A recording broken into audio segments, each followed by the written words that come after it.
Hey guys, thanks all for coming. I'm going to do something that I've never done before, and it requires a lot more theatrical skill than I have. But before we bring Hampus and Charles on stage, I wanted to read a quote from the founder of Reddit, Aaron Swartz, something that he wrote a couple years after he left Reddit and sold it to Condé Nast, about his depression. So, Aaron writes, "Surely there have been times when you've been sad. Perhaps a loved one has abandoned you, or a plan has gone horribly awry. Your face falls, perhaps you cry. You feel worthless. You wonder whether it's worth going on. Everything you think about seems bleak. The things you've done, the things you hope to do, the people around you. You want to lie in bed and keep the lights off. Depressed mood is like that. Only it doesn't come for any reason, and it doesn't go for any either. Go outside and get some fresh air, or cuddle with a loved one, and you don't feel any better. Only more upset at being unable to feel the joy that everyone else seems to feel. Everything gets colored by the sadness." Aaron wrote that in 2007, so that was a year after he left Reddit, and he killed himself 6 years later, for reasons that were in part unrelated to the Reddit story, but he suffered with chronic depression for most of his adult life, and he only died at 26, so his adult life was pretty short. And the reason I wanted to read this quote wasn't just to depress you all before we even start talking. It was also to remind you that when we're talking about mental stakes, mental health, the stakes are very, very high. And it's something that's easy to trivialize because most of the time when we speak about these stories and about mental health and entrepreneurship, what you hear are the stats. You hear that entrepreneurs are a lot more likely to be confronted with mental illness than the average person. And even though that's true, that's something that I didn't want to talk about. Once you reduce it to numbers, it becomes a lot easier to dismiss it as a sort of easy thing to optimize. But when you bring it back to the stories of people, it becomes a much harder issue to ignore and something a lot more pressing to address. So the two people that we're going to have today on the panel are people that I'm very happy to host, and they're people who have a lot to bring to this discussion. So we're going to, Hampus Jacobson is currently a venture partner at Blue Yard Ventures, and probably one of the most active angels in the Nordics. Before that, he was a founder of TAT, which he sold to Research in Motion, the holding company that owns BlackBerry. And potentially most relevant for this talk, he's also a coach to several founders. Charles is the CEO of Comet, one of our portfolio companies, a platform for data scientists and engineers, software engineers to find freelancing jobs. And his contribution to this is a bit different in that it was probably becoming an entrepreneur that got him out of the limbo state and the sort of senselessness, or rather lack of meaning that he was confronted to when he was previously working as a consultant. And I'm super excited to welcome them both on stage, so please join me in welcoming them.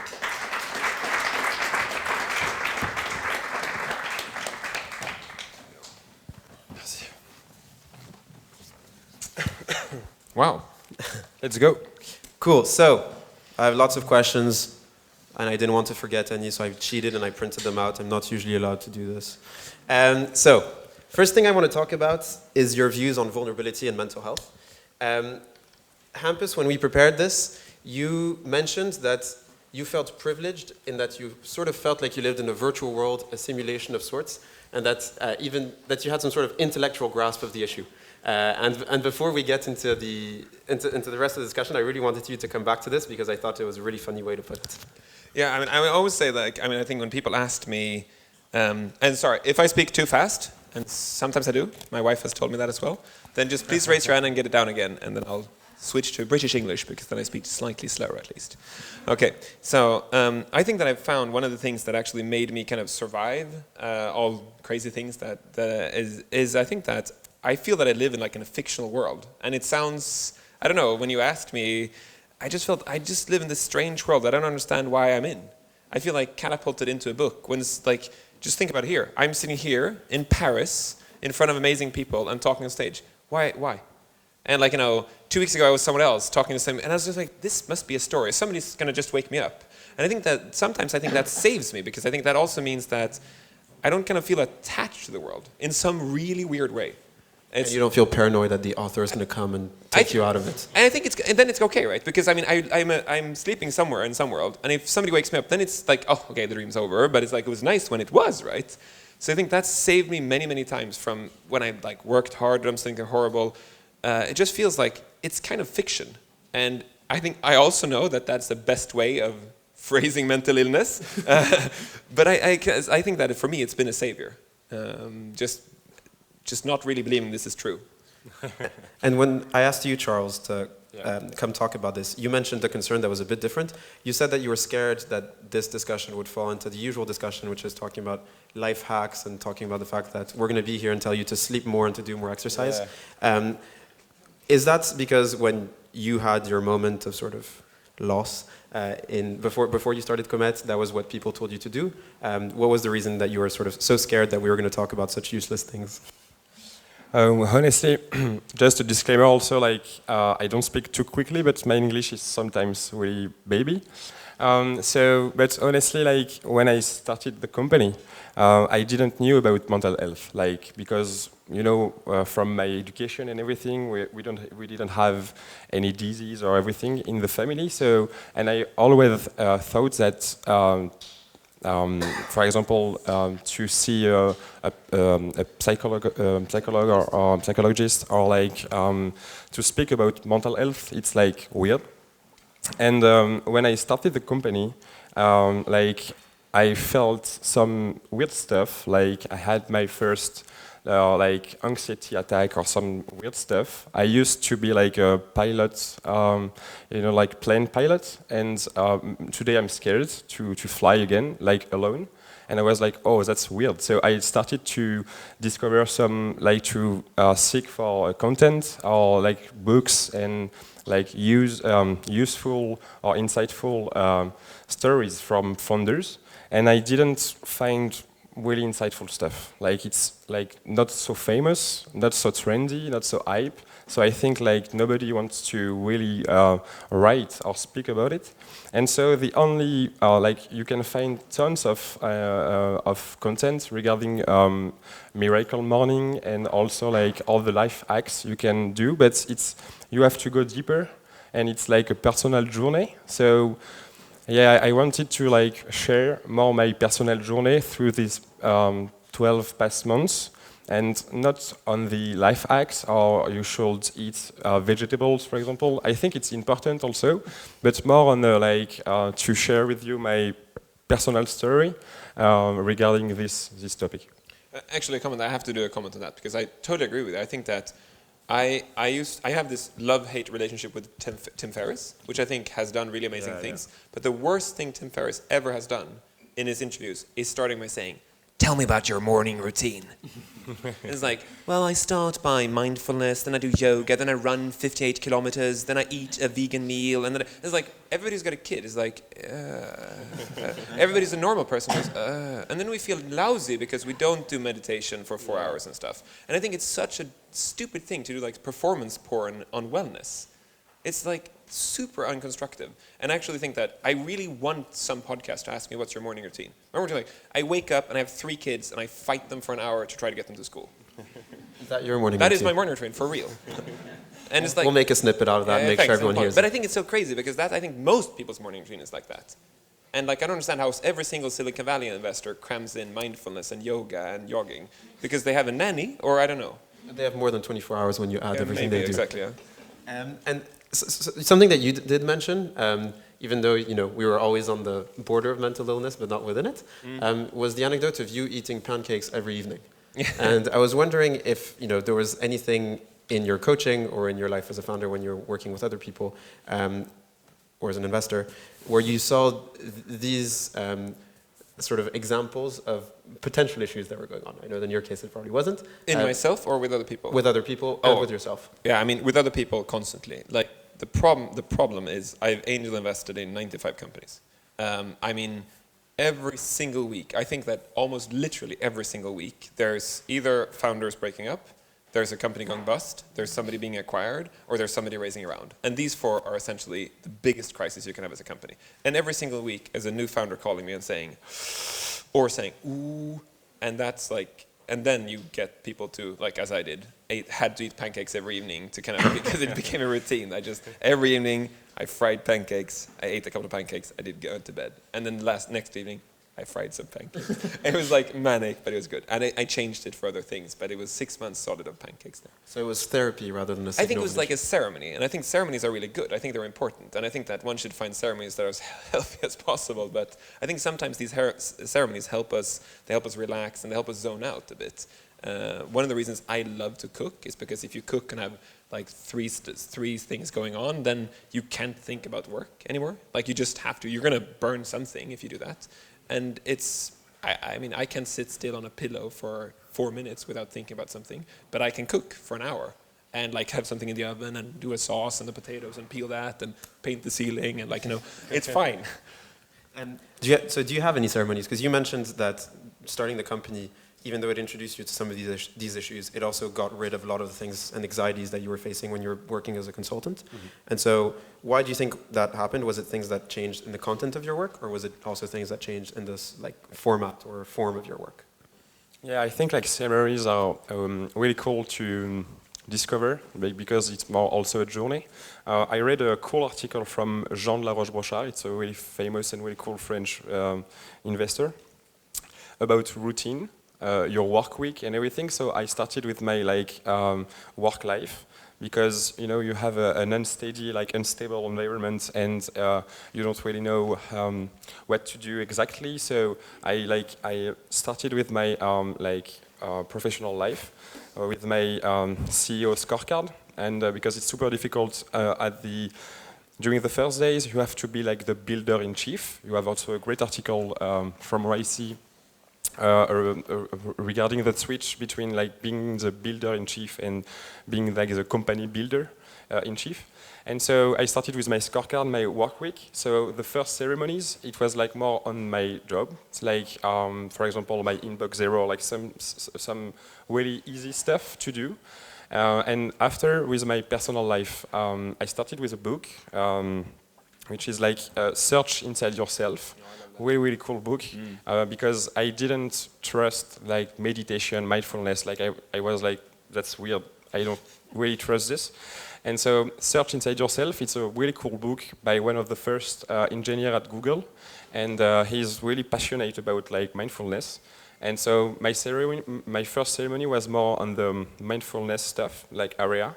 I tried too many things. I tried to write things down, all the good news of the day, all the bad news of the day, to empty my mind. And that may be cheesy, but the best work week I have, it's just to walk. It's a cool guy I met thanks to the family, Mike. He lives in Berlin also. He's a product guy, really cool. And he advised me just to walk. And just to walk in Paris along the river and everything, even if it's raining outside. And I think that's cool. I don't cook at all, and so that's a shame. And honestly, regarding the food, for example, I don't eat any vegetables, or I'm really, really bad at it. I think I'd eat a burger during the morning, during the lunch, and maybe the dinner also. So that's weird. So I'm more I don't have a lot of ceremonies, but walking in Paris, even if I have meetings, that's really, really cool, and we should try this. So moving on from the ceremonies aspect, in at least the tech space, mental health is sometimes discussed as something that only happens in the tech space, and it's considered as a non-issue for the rest of the world. You insisted that the restlessness and the insecurity was much more far-reaching than just tech. And I was wondering what you were basing that on, so this sense of purposelessness, insecurity that a lot of people were confronted to. So what made you think that, and why do you think that's the case? I would say that what I think is so unique about the tech space, so putting it this way, I think that, mental illness is a big thing. In society, in the world, all workplaces, it's a thing. And it's grown, and we don't really know why. We don't know if it's about sugar, wheat, or internet, Facebook, Instagram. We don't know, right? But more people are getting worse. Maybe people are prescribed more because pharmaceuticals make more money. I don't know, but people are not feeling very well.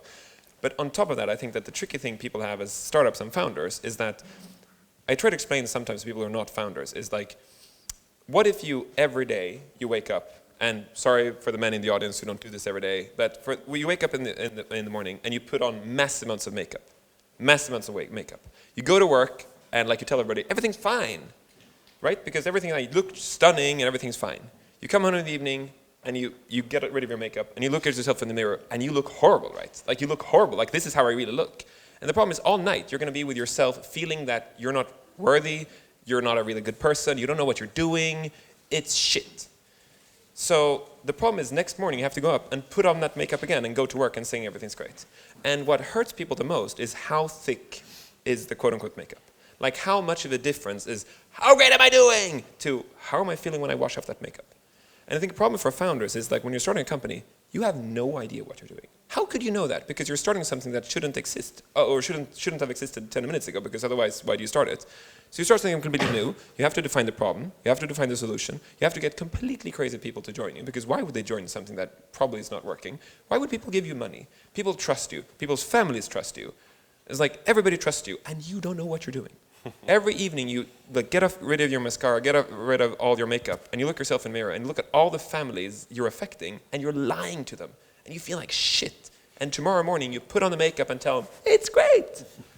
That is the problem I think we have as founders. And I think that the problem is like we just have to start like, yes, we have to wear makeup at work. Yes, we have to wear makeup at the board meeting sometimes. But when we meet friends who are co-founders definitely, but peers, let's start meeting Saturday morning at a place without makeup. Let's go hiking in the forest without makeup. Let's tell people, shit, we have no idea. But people are like, you raised $20 million. Yeah, but I don't know how. But like, the investors love us, but things is a shaky thing, If people starting sharing those stories instead of TechCrunch, we're killing it, everybody's great, we hired the VP engineering of Twitter, and the VP engineering of Twitter is like, I don't know what I'm doing, right? So it's like it's turtles all the way down. Nobody knows what they're doing, and I think we just tell each other. And the thing I find so healthy is that everybody understands this the second they get kids. Because the second you get kids is that you realize, I am completely clueless. Somebody just gives you a weird little dough that you're now responsible for, and you have no idea what it means. And you realize, my parents didn't know shit either. And I turned out kind of fine, a bit mentally unstable, but kind of fine, right? And then you ask other parents, and they're also clueless. And then you realize, shit. And one of my friends wrote like a parenting book, and he was also clueless. And that's when it dawns you, we're all clueless. And I think that's the thing we need to share more often. How do you find the time to have the what the fuck are we doing moments with your co-founders? Oh, we have like a founders dinner on every Tuesday night. That's really cool. And also sometimes some beers on Saturday. And that's cool because it's like a holy moment.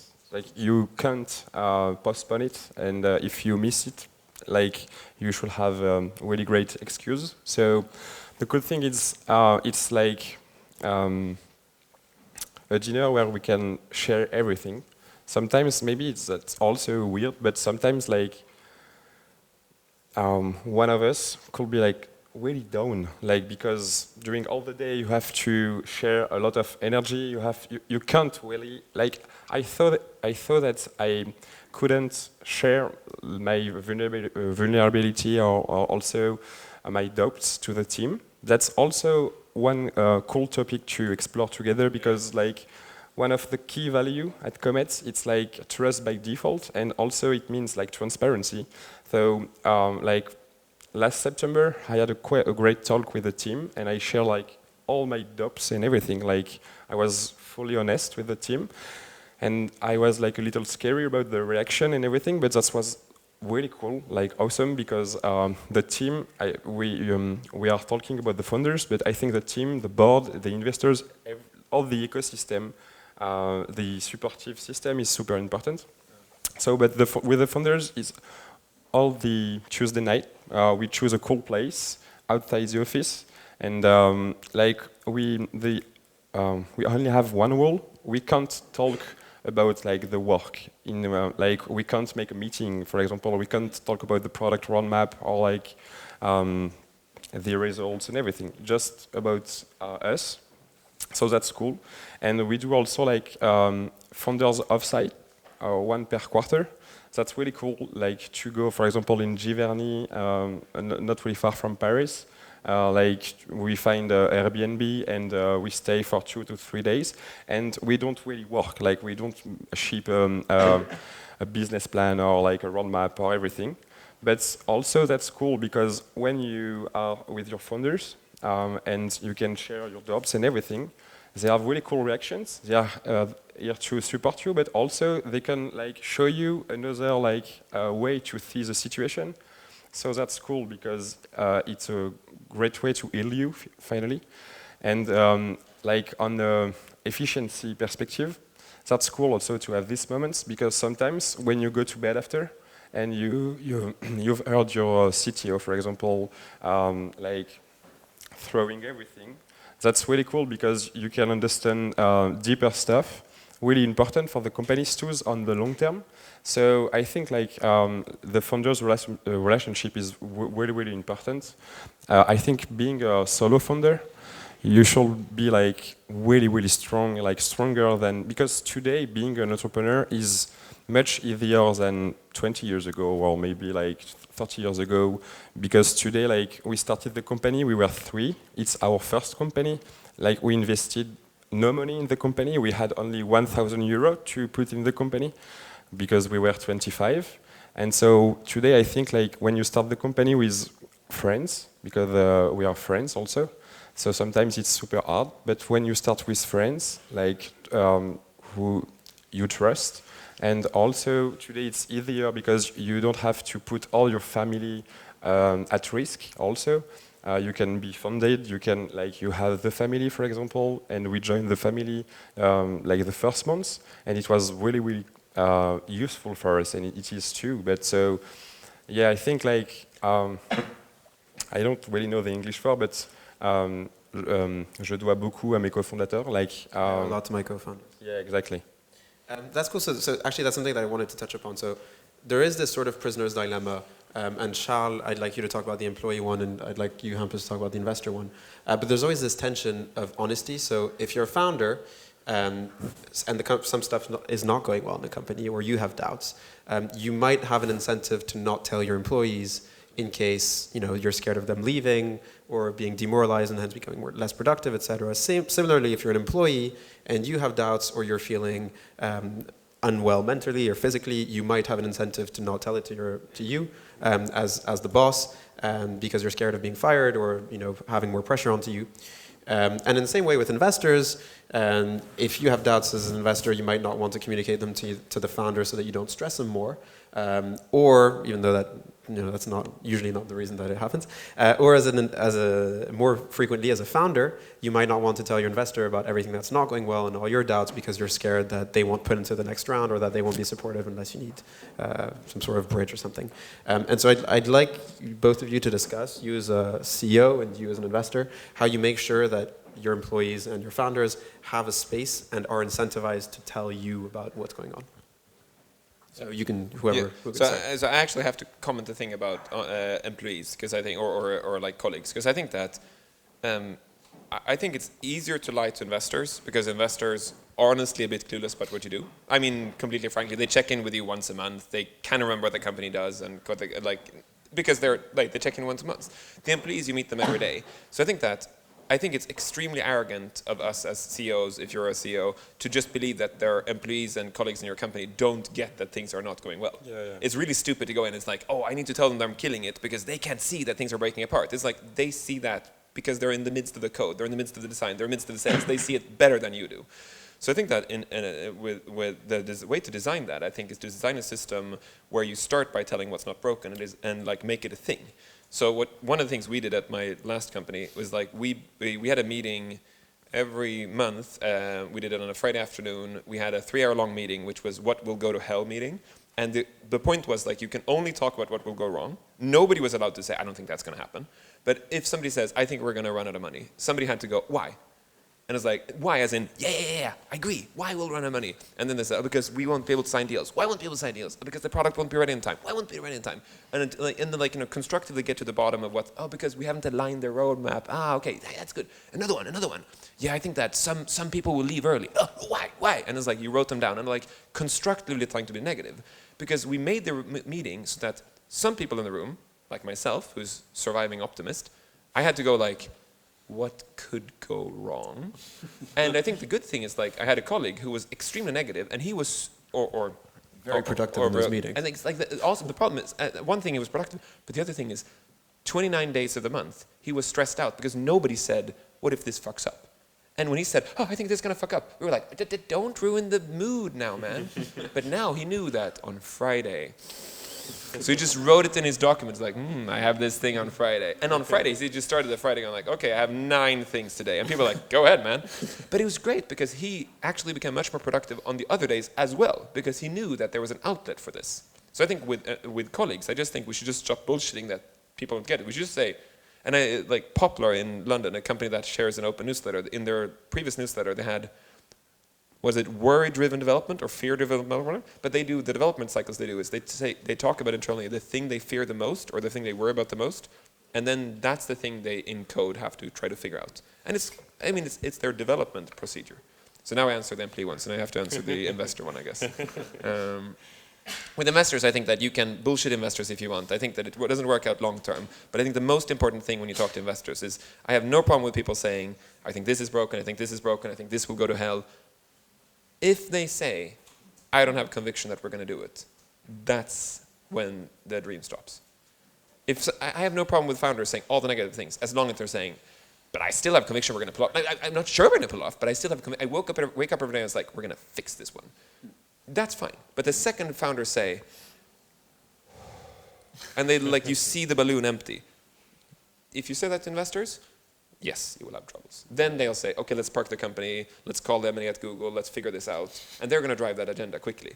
But as long as you say, I don't know how we're going to do this, but I think we're going to come out on top, give me more time, they're going to be fine with you. Because the thing is, investors have limited downside. They can only lose as much money as they put in, and they have infinite upside. So I always make sure to always only bring in investors who sees investments as a lottery. Like, I bought a lottery ticket for €1, I could be a billionaire, but I can only lose €1. So if this company, I invested 2 million euros, if it goes bust, I only lost 2 million euros. And if you're an investor, your job is to do that. It's no problem. So I think we should stop seeing investors as like, oh, some family is now not eating in San Francisco because I took that investor's money. No, they're fine. They're fine. Because Hampus answered both questions, you get to answer both questions.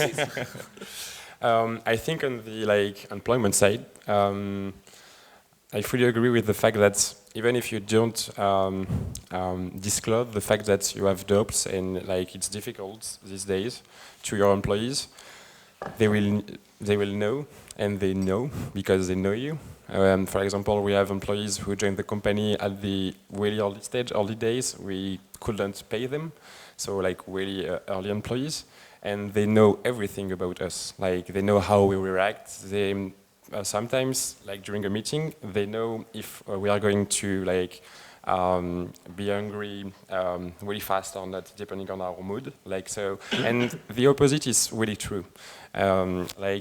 Today we have we are a remote-friendly company, but the culture is also something super important for us. I think for all the companies. But the trust by default, we have plenty of one-one. We have a lot of time together. We are almost 70 today in the company, within the company.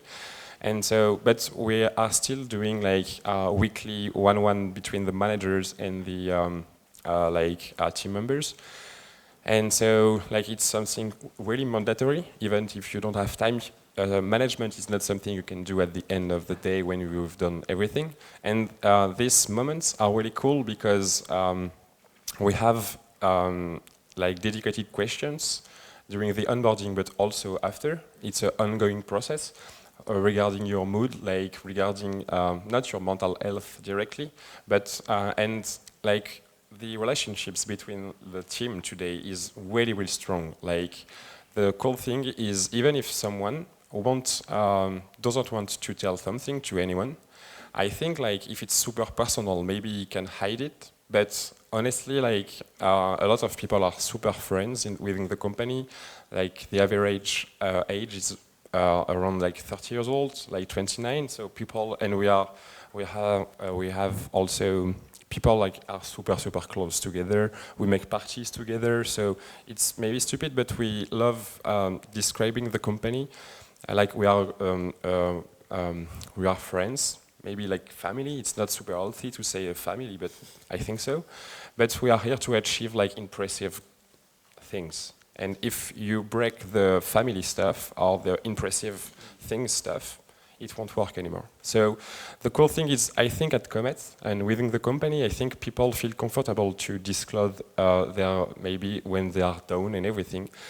I can't because it's more personal, but I can't give you names. But we have last year we had 2 team members who went through really hard times in their personal life, super hard, and they didn't work for weeks, and we were super okay with it. And we said, you want time with your family because you need it, so take time. And we don't care about the French law and everything. Honestly, we don't really care. So because it's better to have you tomorrow when you will be okay if you want to, and to come back and to work with us, even in efficiency mode, it's better for us. So you can't be between 2 worlds. If you are working with us, at the office or remotely, it's because you are not happy, but your mood is really okay. And if you have so that's the cool thing is with these 2 employees, it was we didn't want to use it as a sign, but it was a sign for all the team. They said, oh, that's cool, because our business, from a really cold perspective, but we want to shape a new work experience for the engineers. That's our mission. And so I don't really like the future of work word, but I think also we can't make Comet succeed if we are not like this also with the team, because if tomorrow all the employees say that, working at Comet, it's boring, they are not really cool, and so it won't work. So that's also sometimes, for example, we have a really cool relationship with the investors. That's how I will bridge the questions. But and even with our investors, they know that we are really people-centric, it's people first, but the company too. And sometimes we had some difficulties to stop with people when we had to, because we are really, really people-centric, and I think it's a mistake, also as an entrepreneur and as a company. But the cool thing is, the investors, they know that we are like this. So the relationship with the board, for example, maybe not with all the investors, because we are around 40 business angels and everything. So some business angels are more business angels. So, but with the board members, the cool thing is I can share my doubt with them, honestly, because I think, as an investor, for example, I think it's better to see an entrepreneur saying that this is really broken.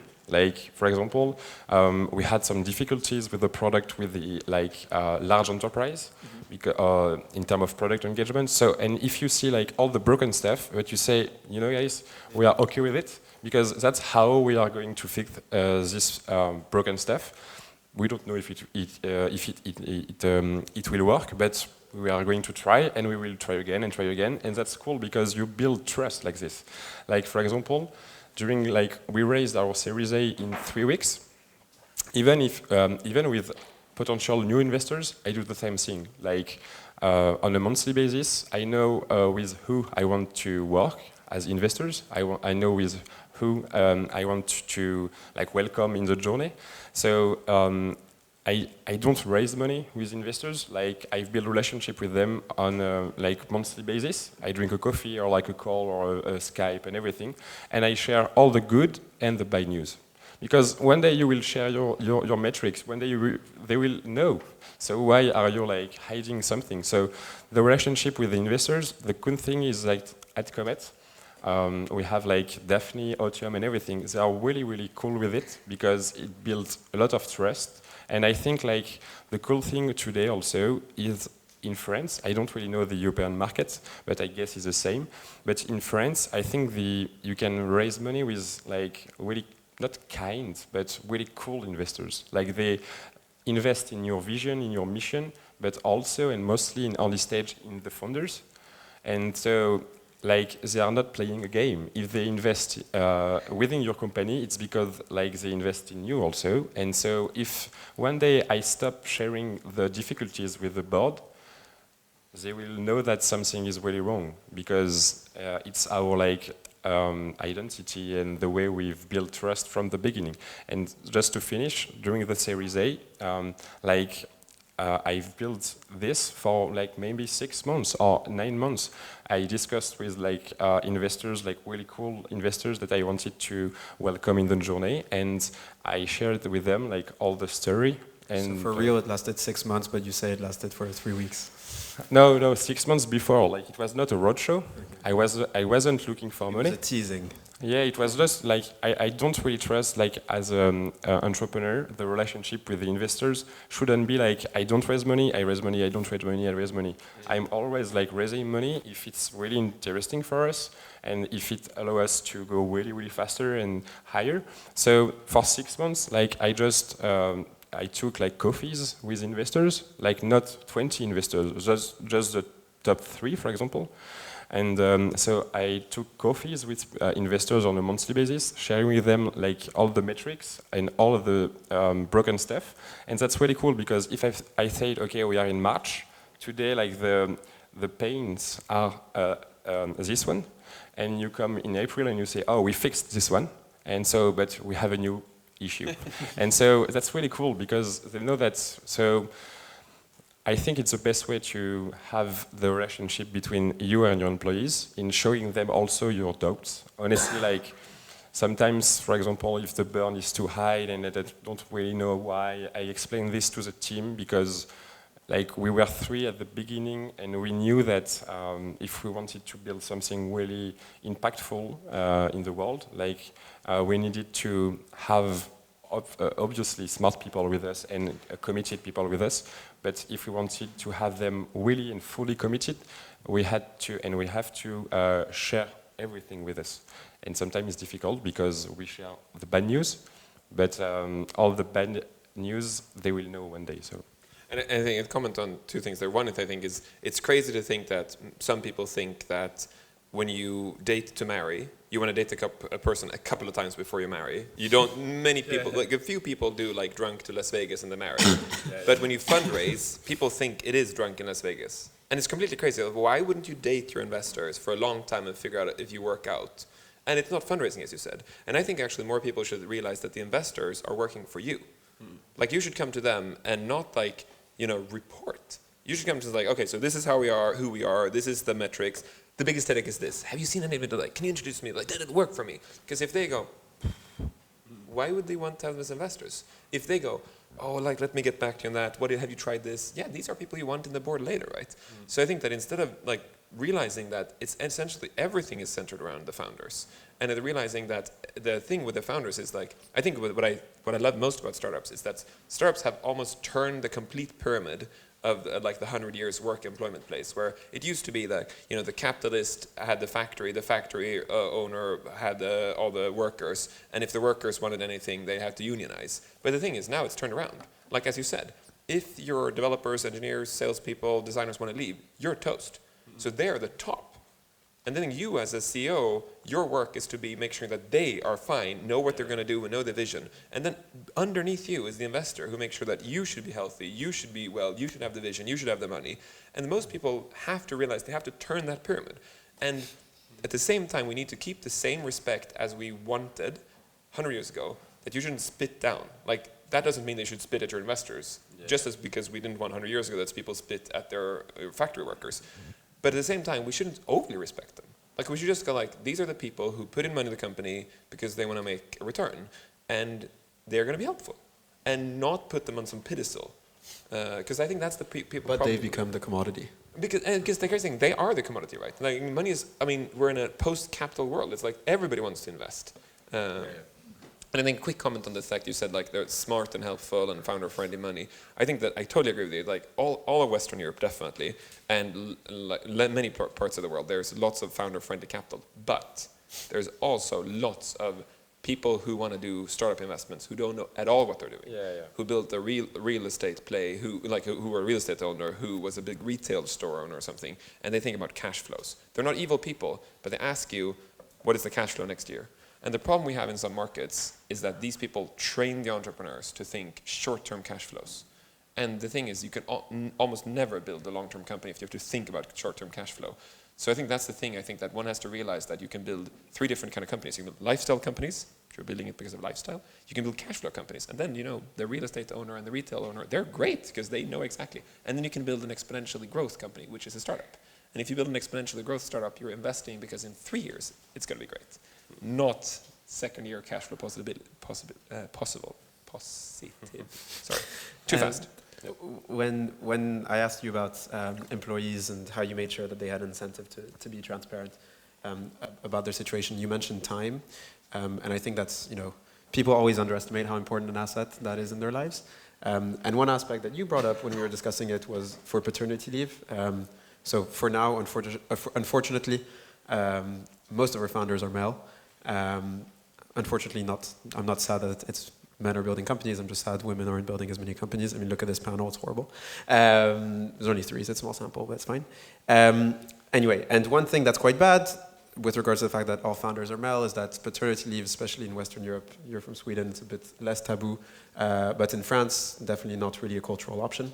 Yeah. And it's something that you mentioned as one example of time, but it's also something that you mentioned as one example of identity. We were discussing this right before we started this, but a lot of founders quickly think that their identity as founders equates their startup. And you mentioned that as you become a parent, disclaimer, I'm not a parent, so this is all hypothetical for me, but as you become a parent, you realize that, well, no, I'm no longer just founder, I'm founder plus father. Yep. And so I'd want you to talk a bit about paternity leave, and you have an example from your portfolio companies, but also as this sort of decentralization of your identity as a founder. Yeah, I think that I think that first of all, I think it's completely crazy that people don't go on paternity leave. I think it's like completely crazy for like 1,000 reasons. But if we just think about engineering logistics now, if you are the mother, the thing is, it might be that you didn't plan that date. Kids can come out early. So like maybe you hadn't, and maybe the last 3 months you thought, if it's your first kid, you thought you would be able to work longer. So like as the mother, there's a total excuse of being, and like being surprised. As a man, there's no effing excuse of not saying, by the way, co-founders, in 1.5 years, I want to be off for 9 months. It's like there's no excuse. This is just completely crazy. Why couldn't you plan? You had 1.5 years at least. Like I mean, like when you're above the 20th week, you hopefully tell your co-founders because you're a friend of them, and they say, "Oh, congrats!" And then you realize 20 weeks till we give birth, and then my wife said she want to be home for 6 months. So then you go, and then I want to be home. If somebody says, "Oh, how are we going to handle it?" It's like, you can just turn to your CTO and say to him or her, how are we going to handle 2 million users in a year? Right? We build infrastructure. We build an anti-fragile company. The best thing if the founder CEO, if it's a man, goes on paternity leave is that the company has to figure out how to grow up, has to become like anti-fragile, has to create a structure where it's not as fragile. And I think that many startups, I ask them the bus factor. How many people in the company has to be hit by a bus until the company just dies? And the answer is, it's fine if most people, but if I get hit by a bus, I guess it would be really tricky. Then that means you need to go on paternity leave. Because you need to make sure that if you because you could be hit by a bus, and buses are not less predictable than babies. Well, when they're born at least. Babies are much more unpredictable actually. And that's the thing, it's so strange. So when I went on paternity leave, I had to think a lot how to make sure that I was like, oh shit, this is going to go wrong, this is going to work. Had you underestimated the number of things you were a bottleneck for? No, the funny thing is completely the other way. It's I completely overestimated. When the first week I was like, oh, things, they're going to be in panic mode. Yeah, for 1 week they were in panic mode. But then after that, they didn't call me anymore.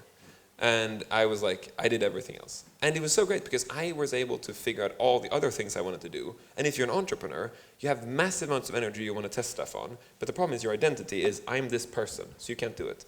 So during my paternity leave, I had 5 different identities. One was being being a father of my first kid, but one was also I was finally being able to be a good amateur cook, better husband. I was gonna say because I was I could my wife could just work and I could be more supportive. But the other thing is also I decided to try all the different crazy projects I couldn't do. So one of the crazy things I did is I baked 2 breads every day and sold them only to lesbian people.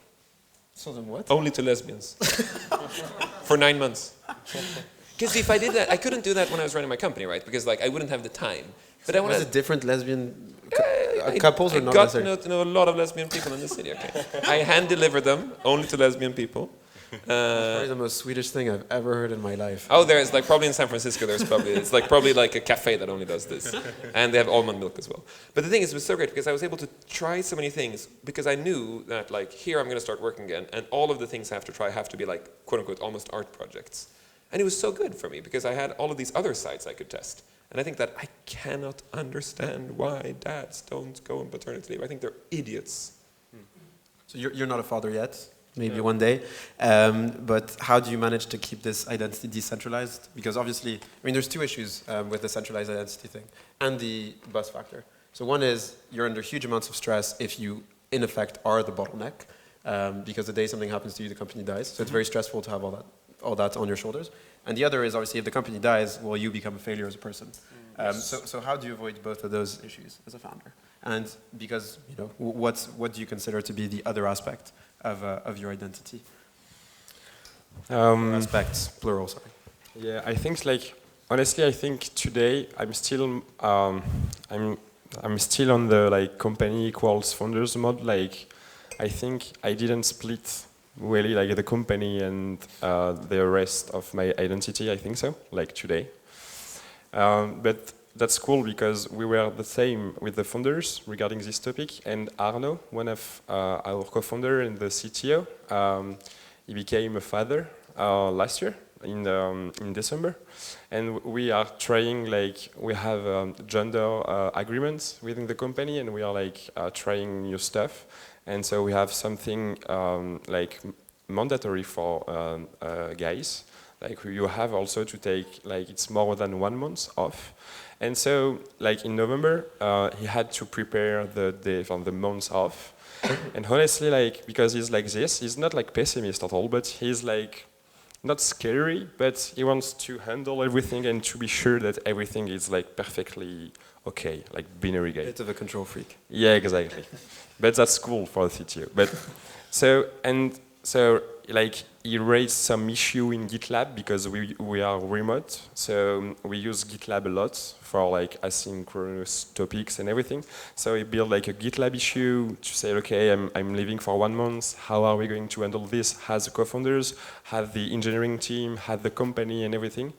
And so he built a plan, like a really, really strong plan. And honestly, I think he used 10% of the plan because he was like, okay, guys, so, and it was difficult because we hired a lot of people, like 50 people last year, and mostly on the product and tech team, like engineering team.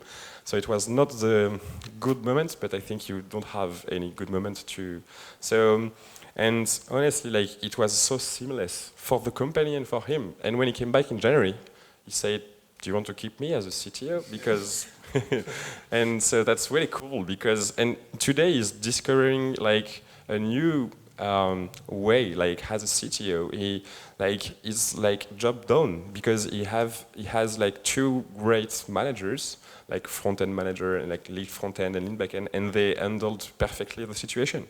So he was like, okay, what is my scorecard as a CTO today? Like I have, okay, so today is more like on the technical vision and more on the mid and long-term stuff, and less because in France we say CTO, but it's more like VP engineering because they manage the team. So that was a great example also. It was like really easy finally. And today, so it helps him a lot regarding his job and his mission as a CTO, but also the company because like he's opening new areas of value for Comet. So that's really, really cool. It was like something stressful for him and maybe for us too, but it was like amazing. And so I have a quick comment because now you talk about value upwards. A founder that I work with, just the other day, he was saying like we want to talk about him becoming a father and like how to work out stuff, and I brought up the bus factor and like what would go wrong, and he said like he's the CEO founder in a 3-person founding team. There are like 20-ish people, and he said, well, I'm the only person who pays salaries and does bookkeeping and stuff, and I was like, do you spend time on that? And he was like, yeah, there's no one else. This is one of the easiest things to outsource. And it's like, and you're a CTO, it's like, like that was upside bonus. But on some people, it's just like you spend time doing this, which is just like, move that, because there's somebody whose full-time job it is to do those things, and they love you, and you can, get them as a consultant or an external or whatever. And it's so crazy because so many founders do these things, which is like, they can just get rid of it. And for him, it was getting rid of like architecture maybe, but there are a lot of things that is like, this is something you should just outsource. And like the money you save from doing it is massive. So sorry, I just realized that. You're right also, and but we have this culture also like trying to outsource a lot of stuff, and so for the like identity stuff, honestly, I think the family, even if I'm not like a father yet, like my father had a cancer like 2 years ago, 1 year and a half ago, in Christmas 2017. And so today, hopefully, like he's perfectly fine. So that's really cool. And so, but this moment, like, thanks. I felt bad now. And so, at this moment, like, maybe it's also cheesy, but honestly, I was like giving everything for the company. We were like giving everything for the company. And at Christmas, like 2017, everything stopped. Like, wow, fuck. Like, the real life is still there also. And so, it was like a reality check. Super hard.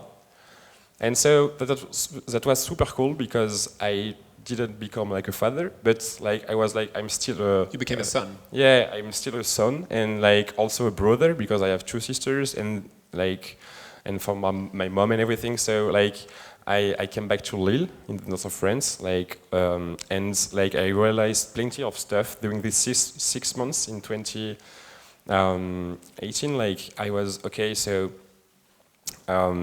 how I am going to handle this. And the cool thing is today, honestly, I work maybe twice less than last year, but I'm twice more efficient. Yeah.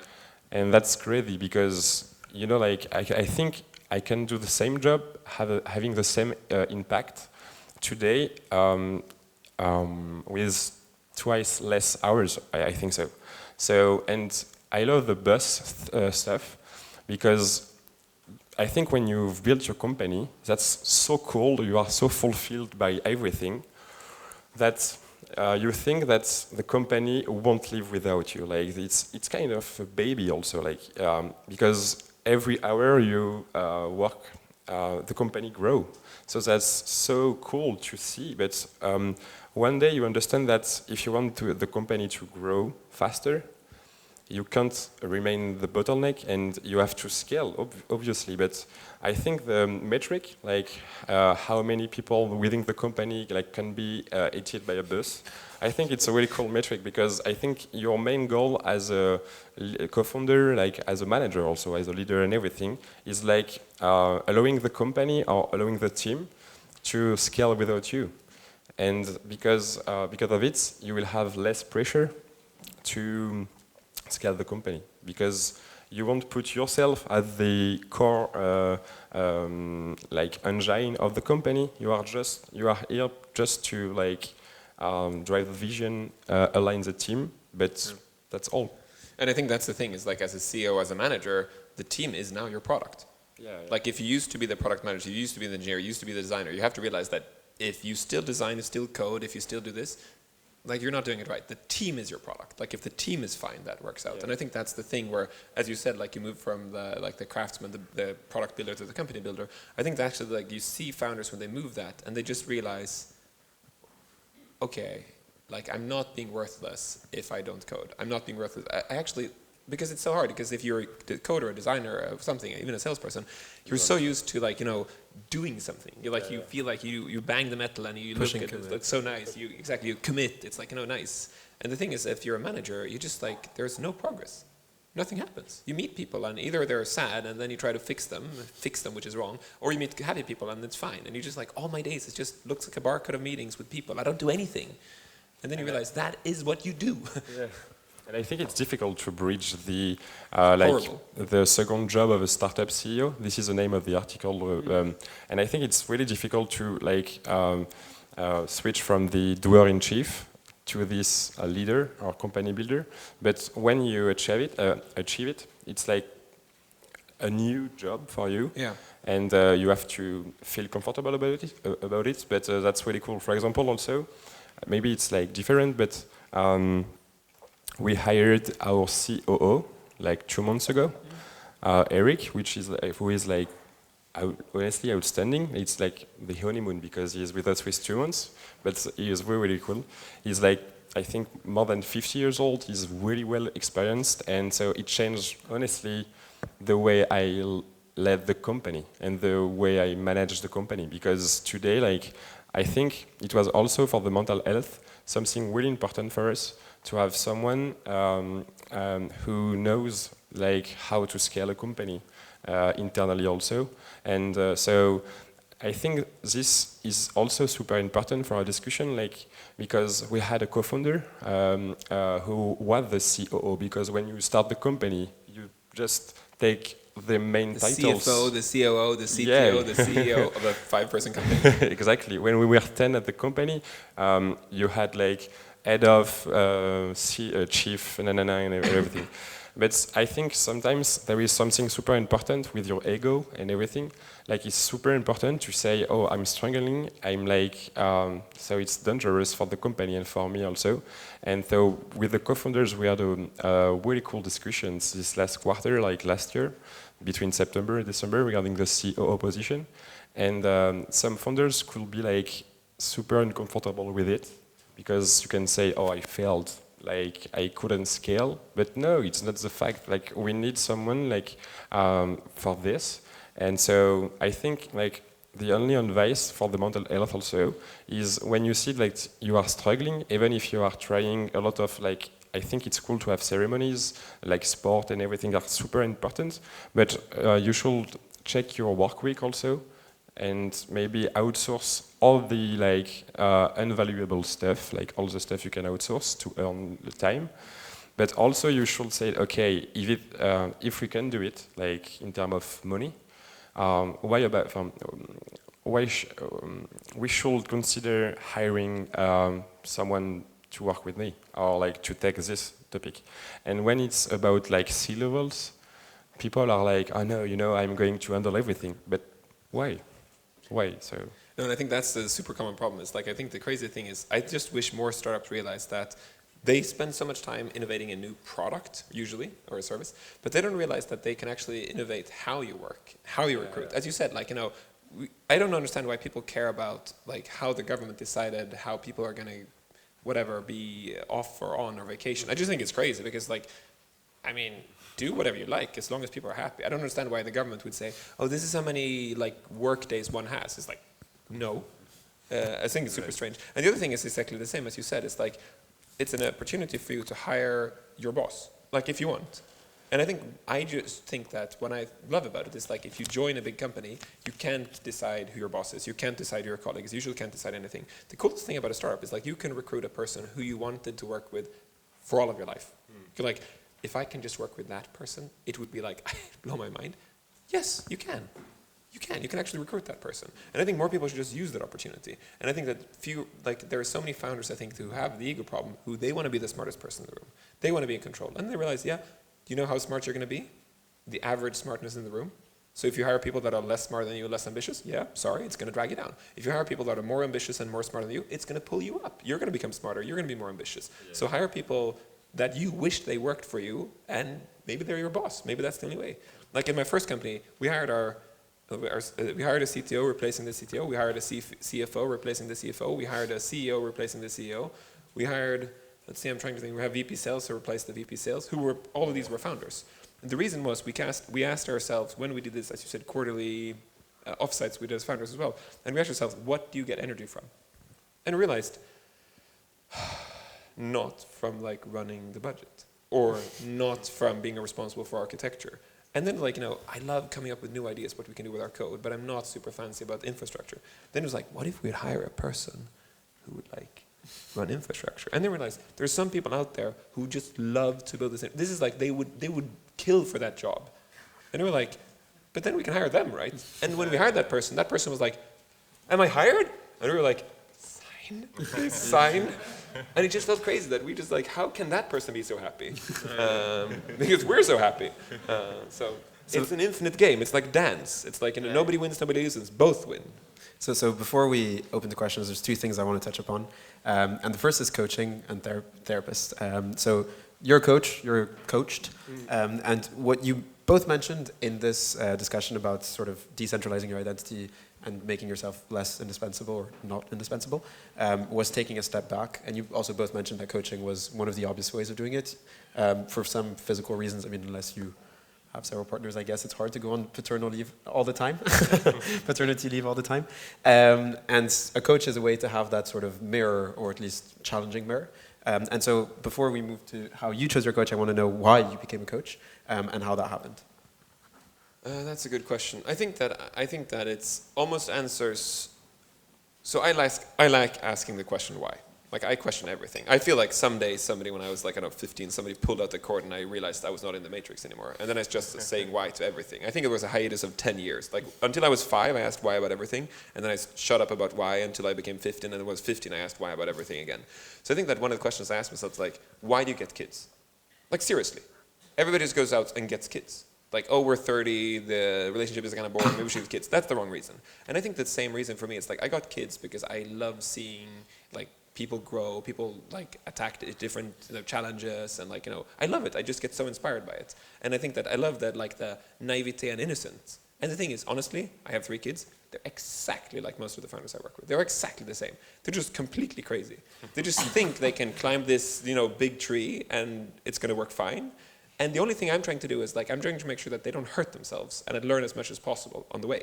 So, like, the only times I stop the founders I work with if it's like it's terminal and irreversible.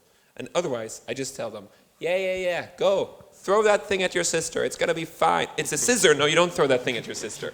But it's fine, right? And I think that's, like, becoming coach was exactly the same for me. I just so much enjoy, like, helping people to figure out who they are and, like, seeing them happy. And actually one of my biggest, like, grateful moments is seeing them grow and not them, I don't need them to say, you taught me this, or look, that's kind of irrelevant. I don't care at all about that. I don't get a kick out of that. I get a kick out of just seeing them like, this person is just so much better than I am at this. It's just so amazing. Because every single person I've coached, they outgrow me, of course, after a while, because they're much smarter, faster, whatever than me. But I can just, like, help them with other things, and then suddenly one day I go like, wow, it's just an honor for me to just, like, have worked with this person. This is a Olympic hero and within the startup world. And, like, this person is like, I know this person. It's crazy. And, like, I respect them, and for some crazy reason they respect me. I don't get it. And I think that's the thing for me. I just, like, find so much joy in that experience. How about you? Why did you find a coach? When did you decide it was the right time? Or is the right time? Honestly, I was like not comfortable with the psychologist, coach, and everything because I thought it was like a fail also. Like, the first thing I think to do is you think you need someone to talk to, and you don't know if it's a coach, it's like another CEO, founder, friend, and everything. But so I wanted to meet someone because I was like, because of the panic attack, and also the fact like I'm a big fan of planes since I'm a child, like already, and I was like, fuck, I won't be able to like drive a plane again because of the company. It's super weird, and is it the company the reason and everything? So I had like too many questions, and that's one day I decided like to talk to someone, like to talk to a coach or a psychologist. I didn't know, all because you have plenty of names and you don't really know, and so, but when you are sick, you go to the doctor, and that's cool because he will help you to heal yourself. And so why it should be different with like psychologist or even with like coach? It's not far away from like psychologist, it's different. I do actually have one different opinion on that, I have to say. I think the big difference is like when you go to a doctor, you are broken. Yeah. It's like, I'm broken, I need to fix it. I think the difference is like, if Luke Skywalker, for those of you who haven't seen it, it's a movie, but if Luke Skywalker didn't go and visit Yoda, he wouldn't have become a Jedi Master. Mm-hmm. And it's like, if you meet your therapist and say, I don't need you, I can become a Jedi Master anyway, it's like, no you can't. No you can't. So I think that like therapists, or coaches, they don't fix broken people. They help them become Jedi Masters. Like all of us are like, we're broken in so many different ways. But I think that just like we need somebody who says like, why do you fear that, or what's the thing about this? And that's not like I don't know if you've seen Star Wars, but he learns a lot in a swamp. So I think that therapists and coaches, they're the people who make you Jedi Masters. They're not people who fix broken people. And I think we just really remove that stigma and just go, if somebody can make me better, I don't care. And like all of us would be, if you just eat more tomatoes, you would be smarter. All of us would just binge tomatoes. If it's like, if you go to a therapist or do mindfulness, do journaling, walk, jog, you would get better. We would just binge it, right? But for some reason, we don't go because some of these are like, so you're broken. You're right. It's like, yeah, I'm broken. So I think it's so strange that people don't like just. I think you're right, but also like because I felt that I had signs like the fact that I had panic attack and everything. So I was like, this is serious. I should maybe consider the fact that it could be great to discuss with someone. But honestly, the initial idea was to talk to someone who like I had panic attack and everything. I met like 3 people, 4 people. And one day I met like a woman, really cool, and we had like a super cool discussion. But I started with, I think I had something broken, like I have panic attack and everything. It was not super often, like once a quarter, or I don't know, like, and super randomly. And she told me, oh, okay, and she never wanted to ask to this question, like, or this particular point. And I was like, maybe with 1 meeting or 2 meetings, it will be okay, and I won't have so. And we had like we started a really cool like discussions, and so I met her like twice a month, and today I meet her twice a month too. And the cool thing is like it was something super personal, but really cool regarding like it was huge, like I had plenty of stuff, and she's cool because she's like a coach and for executives, but also for athletes, like Olympic athletes and everything. So the real Olympians. Exactly. Yeah. And that's cool to have because I think they have a lot of similarities, absolutely. Similarities. And I read one of your article about it, and I think you wrote something really cool that the Olympic athletes, they have all the system which support them. Like, and we know that Olympic athletes, they work a lot and they have coach. They have also psychologists and everything, and we think that's normal for them, but not for entrepreneurs. So that's super weird. And I think we should also build this supportive system, like the co-founders help, but also like, and so yeah, we started with like a simple question regarding why I am having panic attack, but I like discovered plenty of stuff regarding like my personal life, and one of the key parts was like, do you have like a endgame, like personal endgame? And I was like, I don't think so, I don't really know, and we discussed, so it was like some exercise. Sometimes I was like, it's super weird, like, if you could have a dinner with 3 people with who you want to have a dinner, I was like, she went to Google and but it was really cool because she just wanted to open the discussions and to discuss about it. And so, and I found something really cool that's maybe it's also pretentious, but I was like, you know what, I think I want to be into an history book, like I want to impact the society, but I was like, that's super pretentious, so I wasn't comfortable with it at all. And she told me, why? Why is it pretentious to think that? You want to achieve someone important in your life, positively, I think so, and you want to enter like some history book, and for why? So, and the why, I think it's a really cool question because you go like deeper and deeper and deeper, and it was like super cool. And she, about like the makeup stuff and everything, like I think I've learned plenty of stuff, but mostly one thing, like because of this driver, I wanted to be like legendary every time. With my personal relations, also with my family, I want to be the best kid and everything, the best son and everything. And I've learned like just to be okay, or to be not good. It's cool also. And so yeah. That's also why at the beginning because I thought that I was something broken. I had something broken, but finally I think I won't stop because it's really, really helpful for me. No, I think it's interesting because those drivers, I mean, the fact that you want to be in history book, I think is amazing because that's the thing that drives you to do something amazing.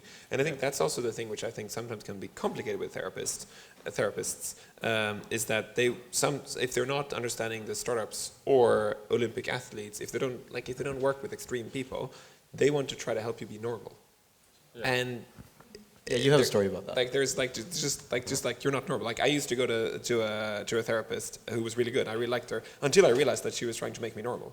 Yeah. And I was like, no, but I'm not normal. Okay, like just give up on that. And she was just like, why don't you want to be normal? And I felt like no, you don't understand. Like I don't want to be normal. Like it's like I really don't want to be normal. Like that's my fear. Why do you fear that? No, you know, don't go therapy on this. It's like, I do not want to be normal. And it was interesting because I really realized that for a lot of use cases, it would be actually a useful conversation. Yeah. And it's interesting because like if you used to work with founders, I think that there's like complacency and being normal is a bad thing. It's like you see the people stuck in the matrix and you go, and it's like, I think that's a super important thing to realize. It's the coachee relationship or a therapist is like, it's a relationship. Like it's a fit. It's not every therapist is good for you, not every coach is good for you. And there are plenty of people who I've met who's like, oh, do you want to be my coach? And I have 2 meetings with them, or 1 meeting with them, or 5 minutes. And I'm like, no.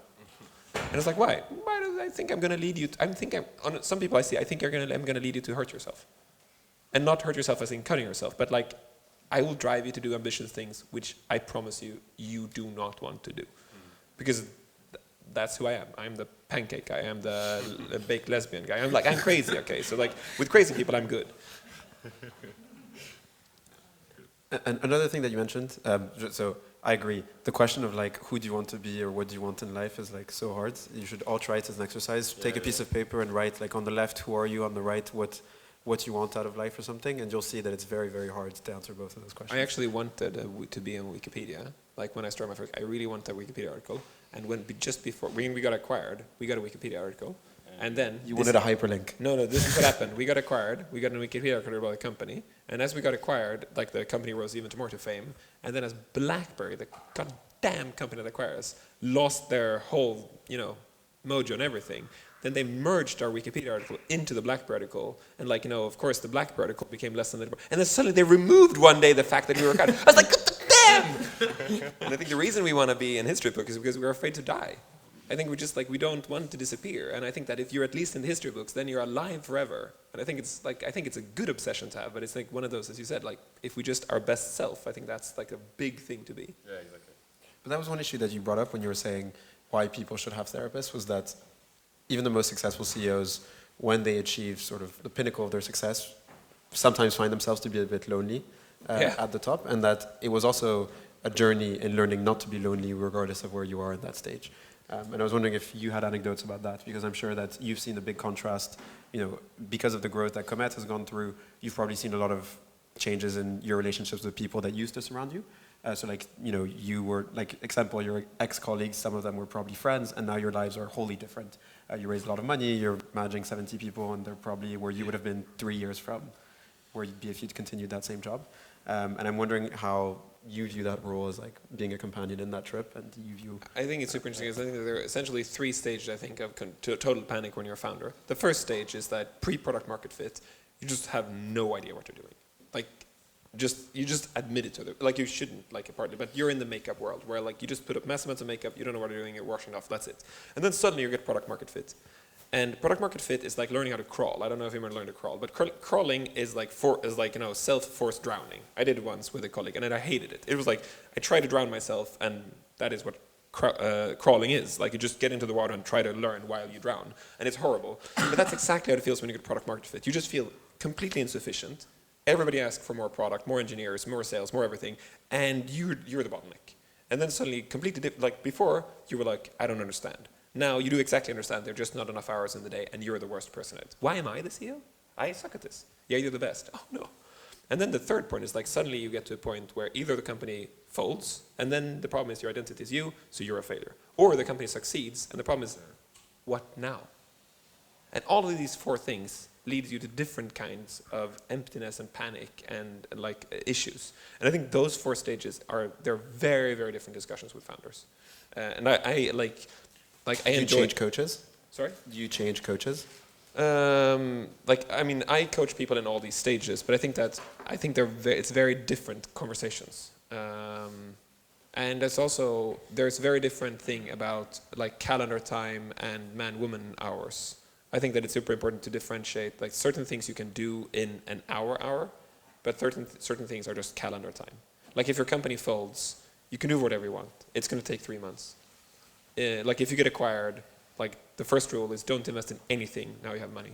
Like pay your student debt, pay your apartment, whatever. Don't give any single person $1. If anybody said you want to invest in a startup, you're saying, I'm sorry, I can't invest the first year, my coach told me so. Because in a year, you're actually going to understand what you're going to do. And I think they're just super simple rules that are going to help people. So I think that I think they're just different questions. And the problem is all of the TechCrunch articles are about one kind of person. They're only about the people who went up here and now are like running a big fund and they're GP, blah, blah, blah, or whatever. Or they're starting their 5th company and they blah, blah, blah. How about you? Do you have any anecdotes so far of the coach accompanying you in that aspect of the journey? About the changes with my friends and everything? Yeah. I think it will be like so obvious, but I think like I've lost maybe, not lost, because they were maybe friends, but I've discovered like what is a true friend? Like a guy or a girl you didn't call for 3 months, so that's obvious, like has a feedback, but obviously like it changes a lot of stuff with like on my personal life.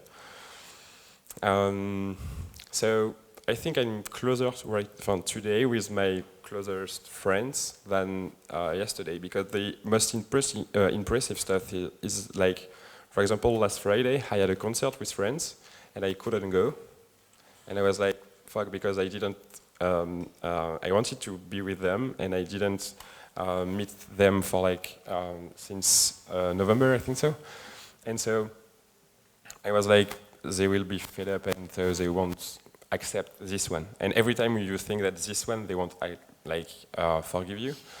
But it was super cool because like they were like sending me selfies and everything, like some videos from the concert, and they told me like we know like you are working and everything. So that's really cool because you can see people are super cool with you, even if like you don't respect them, because like you have to cancel 1 hour before and everything. Some people will stop talk to you, but honestly that's super cool. It's like when you learn to say no to people and when you see people that you didn't really love them because you thought that it was your friends, but you are super happy that they won't call you anymore. So I think an interesting aspect I find with that is like I think that a lot of us use like say I'm sorry for something, like I'm sorry I'm late, for example. And I think with what you realize after a while, like with true friends, and most of us still do, we end up saying, oh, I'm sorry I'm late to this. We don't think it. We should say thank you for waiting for me. yeah. It's exactly the same thing, but it means that I know that, like, yeah, we have respect. If you come in, it's like, oh shit, thank you for waiting for me. People are like, of course we wait for you, right? So it's like I think that's when you suddenly realize it's like a mental shift, and you realize you're a friend. I can say this to, and they're not going to be like, ugh. Yeah. So I think that I think we can simply sort our relationships and which ones are the ones we can say thank you to, and which ones we have to say I'm sorry to. Last question before we open up to questions for everyone is about remote work. So for different reasons, you're big believers in remote work. You run a company that's in part remote. A lot of the freelancers that are on the platform work remotely for the corporates. Hampus, you have your own reasons, but in part I like the distinction you made between Malmö Hampus and online Hampus. So if you could talk a bit about how Comet works remotely, how you manage to have that culture, and why you think it's going to be good, and then Hampus, you can conclude on your thoughts on remote work and happiness at work in general.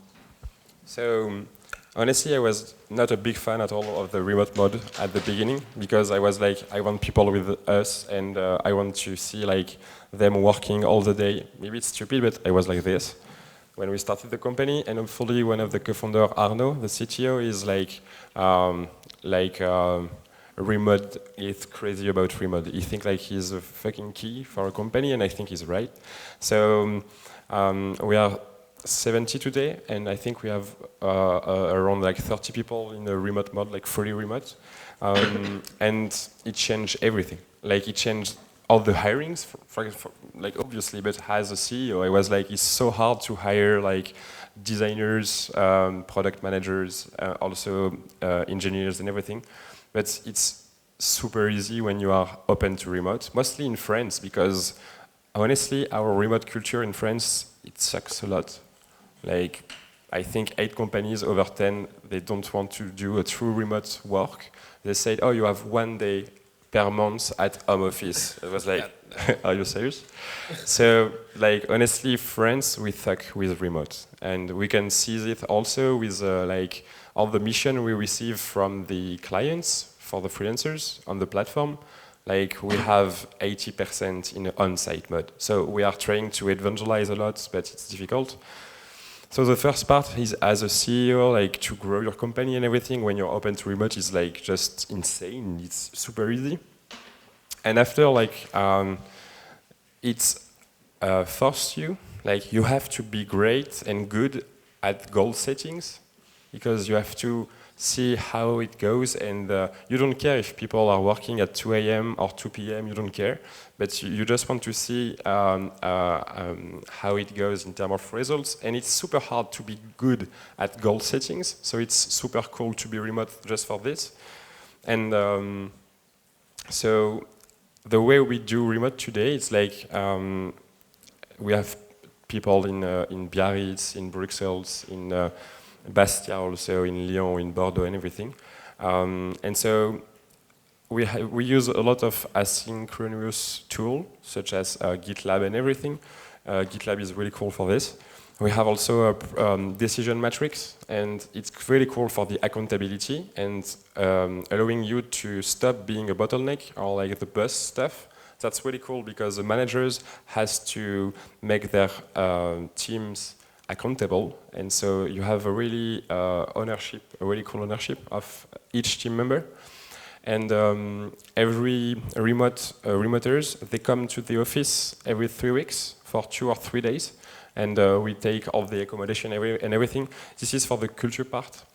We do all the diners, parties with the remote, because it's also super important to live like physical stuff together. So.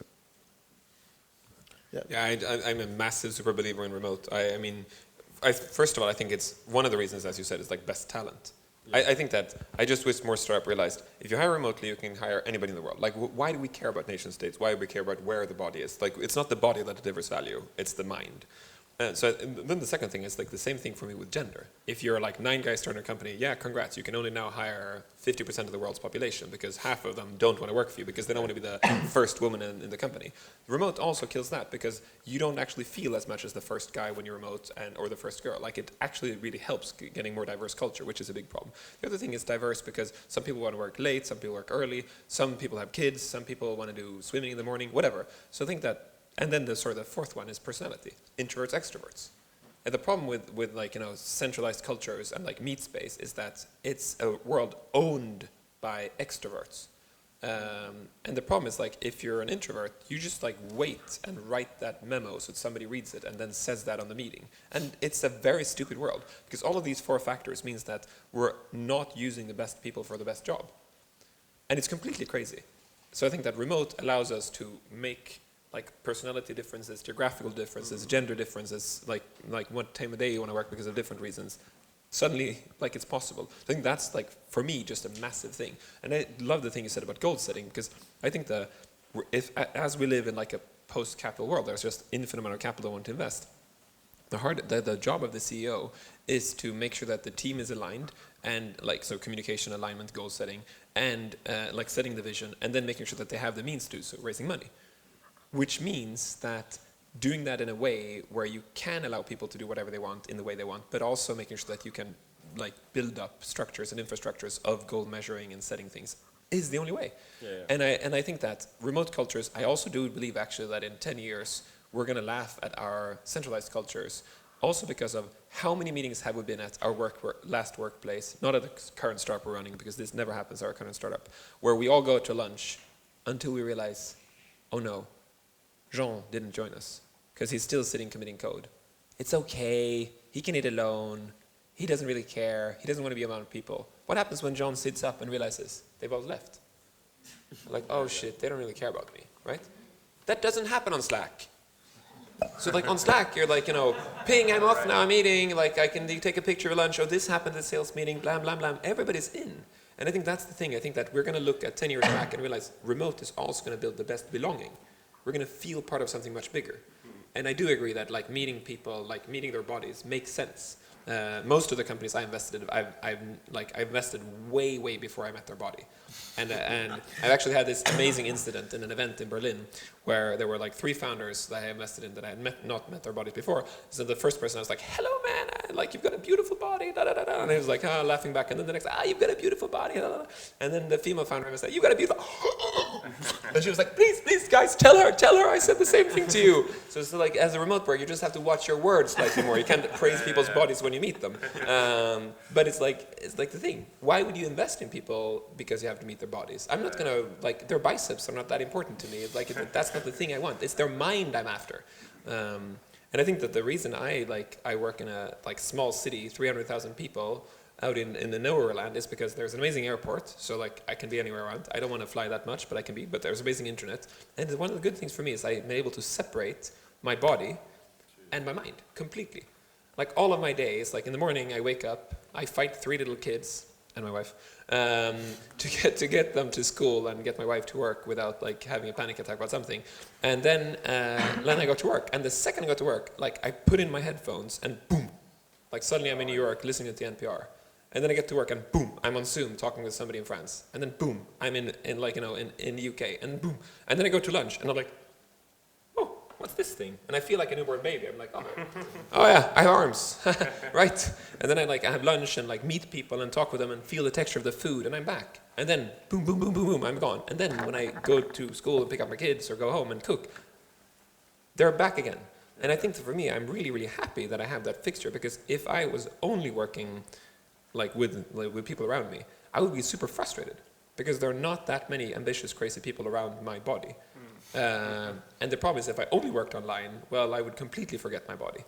So for me, it's like working remotely is a great mix. I can go to my morning cafe and nobody's going to talk to me about startups.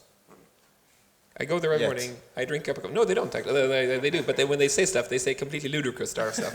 So it's amazing. I just listen to them and I laugh. And it's like, great. I hug them and it's like, yeah, what else? And I leave because they don't know what I do. When I sit in a taxi and people say, what do you do? I never say I'm an investor. I never say I'm a coach. If you say you're an investor, it's like, I have an app ID. If you're a coach, it's like, oh, that's super interesting because I'm kind of stressed. Can you talk about it? I was getting in the taxi saying, I'm a masseuse. They're just silent all the way. You just sit there. Nobody says, oh, by my leg. Can you? You just sit. I just sit in the taxi. I'm a masseuse, and then it's fine. I don't ask them how is it driving for Uber. They don't ask me what I do. It's fine. So you guys, I think I drank too many water. I'm coming back. And as Charles goes, we can start taking the questions, and we can give him a big round of applause as he's walking away.